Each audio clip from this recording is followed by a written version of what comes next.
road tripper. Donc nous voici arrivés dans le 37. Hop. Au Saint-Honoré. Bonjour les road trippers. Alors notre nouveau road trip nous amène à Véretz avec Eric dans le restaurant le Saint-Honoré. Bonjour Eric. Salut. Tu vas bien? Super. Bon, impeccable. Merci de nous recevoir dans ta ville et dans ton établissement. Est-ce que tu peux te présenter un petit peu, présenter ton resto, présenter un peu la région? Bonjour, je m'appelle Eric Arnaud, je suis à Véretz depuis 1995. J'ai commencé comme apprenti en 86 et ensuite je suis parti à Chartres, à Londres, à Cannes, en Savoie, enfin j'ai vadrouillé un peu et puis j'ai posé mes valises au Saint-Honoré à Véretz. Ça a été un coup de cœur cet établissement? Ça a été un coup de cœur, c'est le hasard qui a fait que j'ai posé mes valises ici. Le restaurant, tu l'as trouvé comment? Tu l'as choisi comment? Pourquoi celui-là quoi?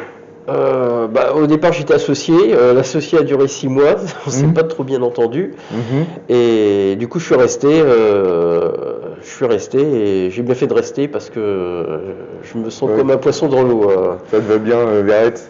Très très bien, les gens sont sympas, on a commencé, on était 2700 habitants il y a 20 ans et maintenant on est à près de 5000. Ah oui. Donc c'est énorme, on est à côté de Tours, il y a le Cher juste à côté, c'est magnifique. Et tu es dans une région historique, tu peux nous parler un peu du coin, de cette partie-là de la Touraine? Et en Touraine, à côté on a le château d'Amboise qui est pas très loin, 20 minutes. Il y a Chambord un peu plus loin du côté de Blois, il y a les jardins Villandry qui sont magnifiques, à voir à toutes les saisons, mais malheureusement tous ces établissements, c'est comme nous, ils sont fermés. Ils sont fermés. Ouais. Alors est-ce que tu peux nous présenter un peu ton établissement à toi, un peu ta cuisine, ce qu'on peut manger au Saint-Honoré? Ce qu'on peut manger au Saint-Honoré, ce sont des plats du terroir, et puis d'ailleurs, ma cuisine est vraiment, je fais un peu de tout, je travaille pas mal les épices, je travaille aussi avec beaucoup de producteurs de la région, fromage de chèvre, du miel, les légumes. On en a le titre de maître restaurateur, ça veut dire qu'on travaille avec des produits frais et régionaux, donc avec des producteurs locaux, et qu'on fabrique tout sur place, et on essaye de faire aussi de la bonne cuisine, bien sûr. Oui, parce que t'es pas très loin du pays de Rabelais. On est déjà dans le pays de Rabelais ici ou pas? Complètement. Complètement. T'as les vignerons autour. C'est la convivialité. Ça me vient d'un restaurant de Savoie. Là. C'est une petite vipérine.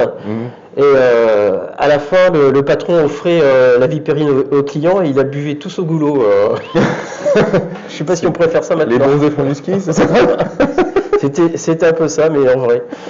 Alors pour revenir à ton établissement, tu as combien de salariés ici?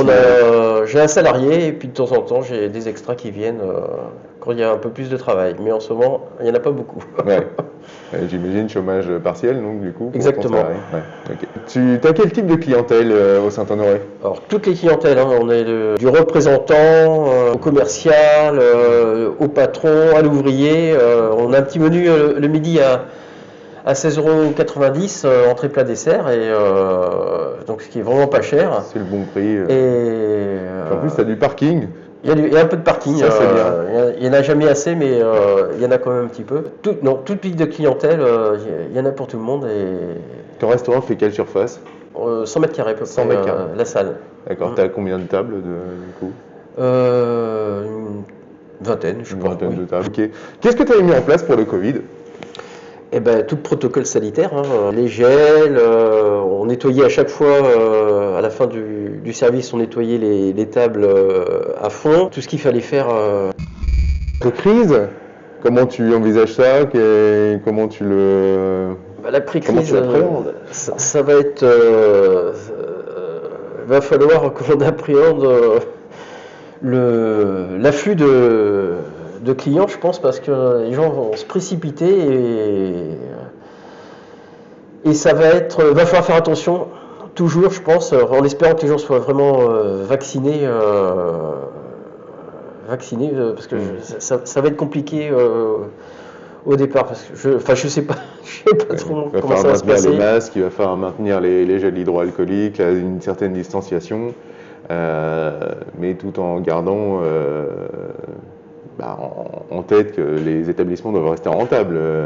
Donc jouer entre la surface et peut-être modifier les horaires. Ah bon, moi, ma salle est grande, hein, donc j'aurais pas de souci de ce côté-là. Mais faudra faire attention, de toute façon, toujours. Hein, et encore, je sais pas encore pendant combien d'années, j'espère le moins possible. Et parce qu'apparemment, on pourra uniquement manger sur les terrasses. Donc les restaurants qui n'ont pas de terrasse, moi j'ai une toute petite terrasse. On filme, on est en avril, on est début avril. Donc pour le moment, c'est en effet la direction que les choses prennent, que les restaurants puissent ouvrir, mais que la partie terrasse dans un premier temps, avant l'été, quoi. Ouais. Après, nul ne le sait et on verra quand on y sera. Ok, on va aller faire un petit tour dans le restaurant si tu veux. Ça marche. Alors, nous voici dans la salle du Saint-Honoré. D'un restaurant fermé, hein. Alors, on voit la belle salle, la grande salle.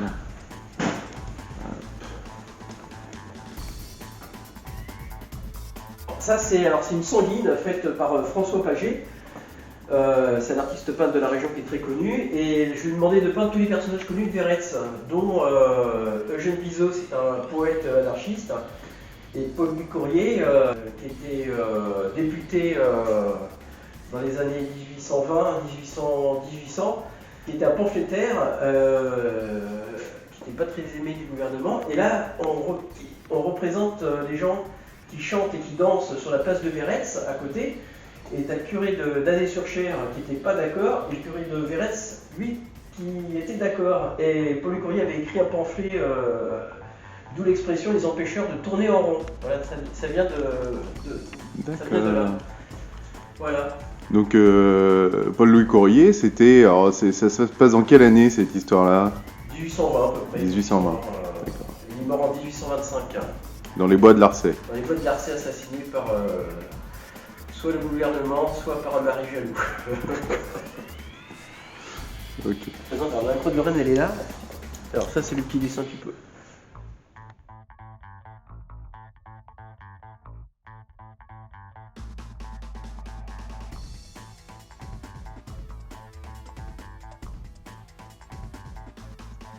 Et donc la fameuse croix de Lorraine. Et là, ça c'est moi là en vert là. Ah, tu t'es fait auto-portraitiser?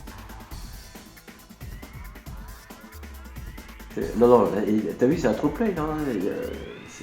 Ça c'était ma fille à l'époque, mais il y a 11 ans ou 12 ans ce truc.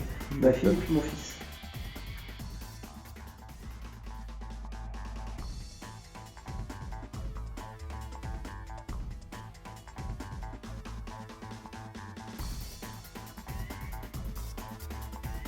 Hop.